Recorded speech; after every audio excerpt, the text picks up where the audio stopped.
So now I've kind of touched bases on that, and we're going, you can take longer than this. You don't have to do it as short as I did it. Just time and experience, I know kind of how much I can do, because the last thing I want to do on top of that is exhaust her mentally, emotionally, or physically before we move on to this new thing. Anybody can exhaust her and then get a saddle on her and put a first ride on her. But then does she learn anything? Right. She learns I get the crap run out of me, and then somebody gets on me and I'm too wore out to be afraid of it. So it could possibly create more mental issues with them. Well, it definitely will make her harder to pull out of the knowledge. Yes. So we're just, we're gonna touch this, just touch a little bit on here. I know she's good, but what does it hurt? A few minutes of review just to check, right? Just to check. And then like I said before, don't pull it off. I want to keep the rope here so I have my hands free, and I'm going to put the saddle on the off side so that we can save time. So I'm here, and if she goes somewhere, I can still grab a hold of her. So I'm going to go up, set it down, and I'm going to slide it back just a little bit. I'm on this side so I can undo my cinches. This was on a different horse, so I'm going to check, make sure it's going to be the right length. Pull my saddle pad up. Come on the other side. I'm going to switch arms with my lead rope, so now it's in my left arm. And I'm going to settle.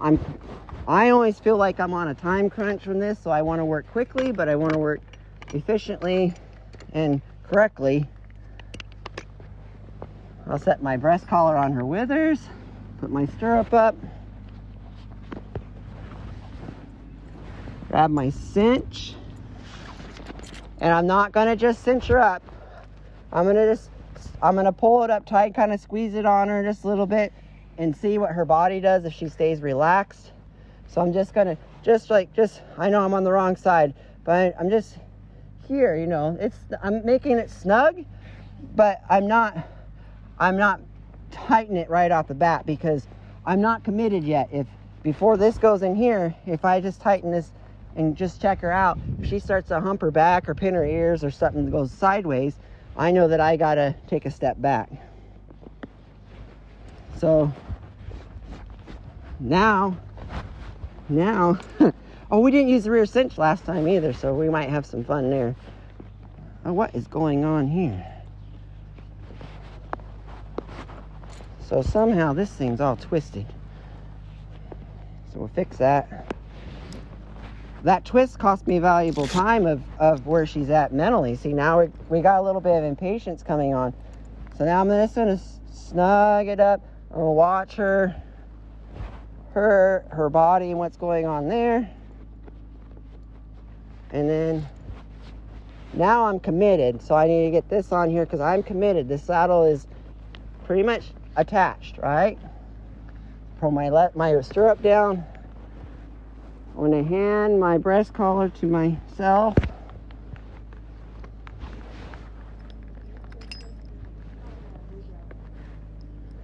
Oh, yeah, we're all right.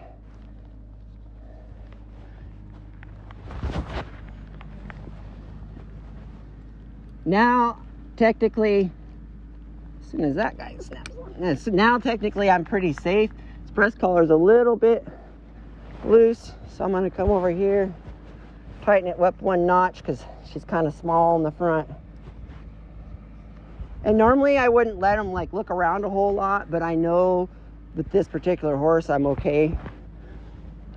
All right, so I'm going to just shift it around, make sure my pad is where I need it to be. My cinch is tight enough that it's not going to fall off.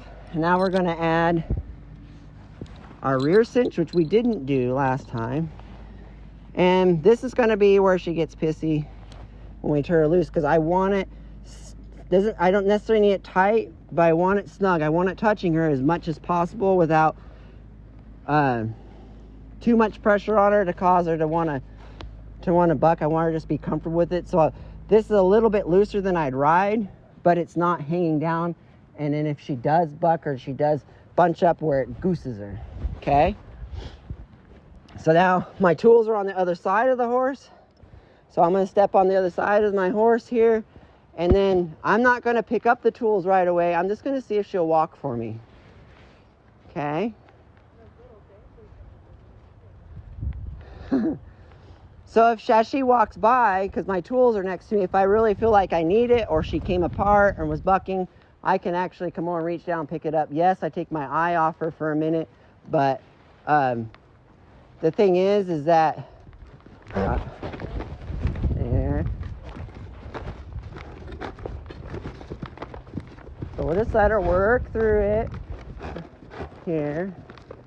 There. And now, okay, so there she chilled out right away, so we just released. Now we're trotting. She's realizing there's stuff on both sides of her.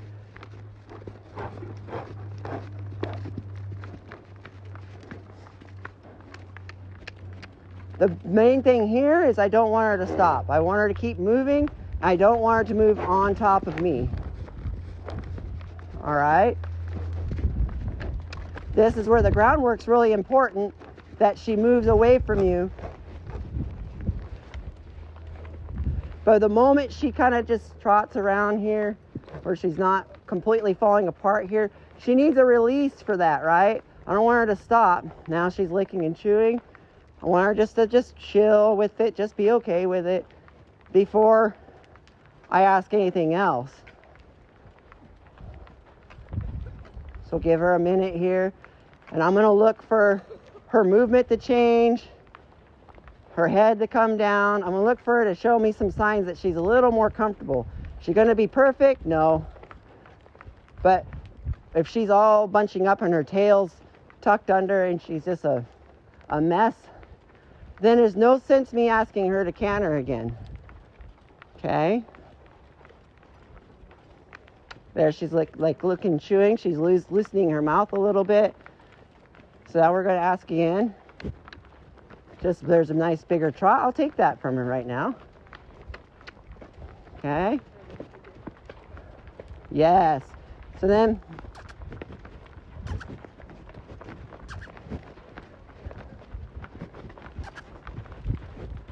there. All right. So that same thing like working on building the canter. It was a few strides. It was fairly relaxed.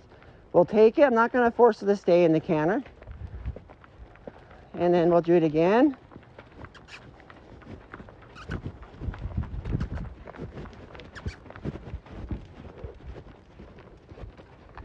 And I'm looking for her to hold that canter and move like she does without the saddle. That's my goal. Will we achieve it 100% today? Maybe, maybe not. Again. So she didn't have to run into the canter there, right? She just went into it like she would without the saddle. And again. Little bit hesitation there. Good. Now I might push her just a little bit to keep it.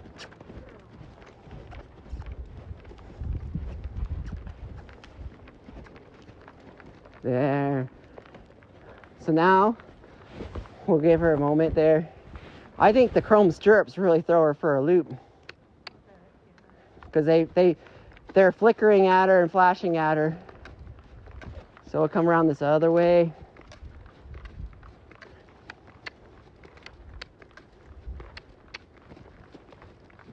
So now she's acting a little more normal, like, right? She's like not really wanting to go, but she's not wanting to go because she's bunched up and scared.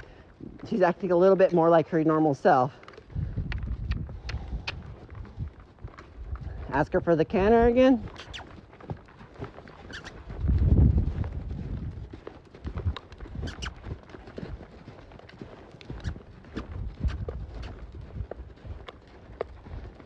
This is a lot more like she works without the saddle. All right, that's the comparison I'm looking for. And since she's kind of being wonky about the stirrups and the strings and stuff, so now we'll add a few more things with her just to see what we can bring out. Because now we gotta fix these kind of spots here, right? Because I got a ride up here, so I want to focus on finding her working the same way that she does without the saddle with the rope. Now she's letting down and she's chewing. I'm still wary of her, right? Because she's a little bit not 100%, but she's trying. So she sees the stick and string and she's like, oh, what's that? But then she keeps on going. When I'm kind of happy with that, I might just come back out here and wave here.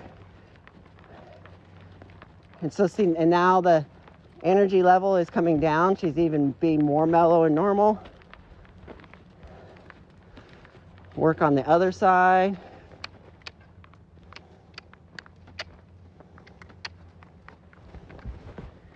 I'm going to stay with her.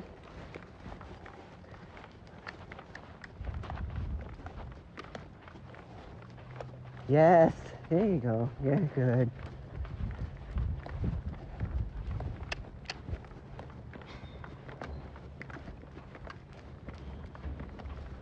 So I see there's a little bit here that bothers her.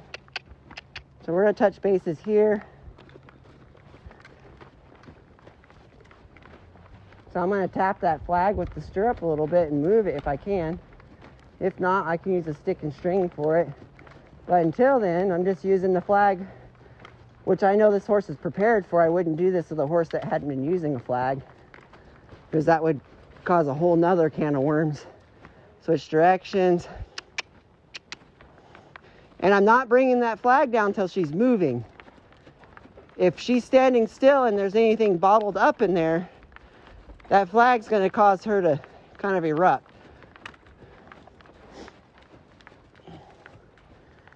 Get where I like that.